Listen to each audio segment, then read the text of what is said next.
अस्सलाम वालेकुम, मैं आपका भाई मुबीन अहमद और आपको 2.5 मरला अढ़ाई मरला सिंगल स्टोरी घर का इंटीरियर विजिट कराया जा रहा है। ये हमारा एक ब्रांड न्यू घर तैयार हुआ है जहां पर आपको 2x4 की टाइल फ्लोरिंग मिलेगी। पूरे घर में ग्रास से सीढ़ी देखिए, फर्स्ट फ्लोर के निशीज बड़ी खूबसूरत तैयार की गई है। वॉलपेपर का आपको बड़ा जबरदस्त किस्म का इंशाल्लाह काम मिलेगा। साथ में ये आपका टीवी लॉन्च एरिया आ गया जहां पर आप देख सकते हैं खुला बड़े साइज का टीवी लॉन्च एरिया और वॉलपेपर का काम जहां पर बड़ा खूबसूरत निशीज बड़ी जबरदस्त है और 2x4 की टाइल फ्लोरिंग यहाँ पर भी प्रॉपर आपको मिलेगी।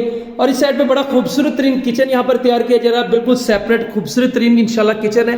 साथ में इस घर का आपको मास्टर साइज का बेडरूम भी विजिट करवा दूं तो घर में आपको देख सकते हैं टाइल फ्लोरिंग बड़ी खूबसूरत है, सीलिंग के डिजाइन पूरे घर में जबरदस्त आप मिलेंगे। बैक पे आते हैं तो आपको वेंटिलेशन एरिया मिलता है, मोटर पंप इंस्टॉल मिलेगी, तमाम तर वायरिंग यहाँ पर कंप्लीट है, खूबसूरत तरीन काम। लोकेशन की बात करनी जाए तो नूर पार्क हाउसिंग सोसाइटी गज्जूमता में घर वाक़ है। 28 लाख डिमांड है जो कि टोकन पे नेगोशिएबल है।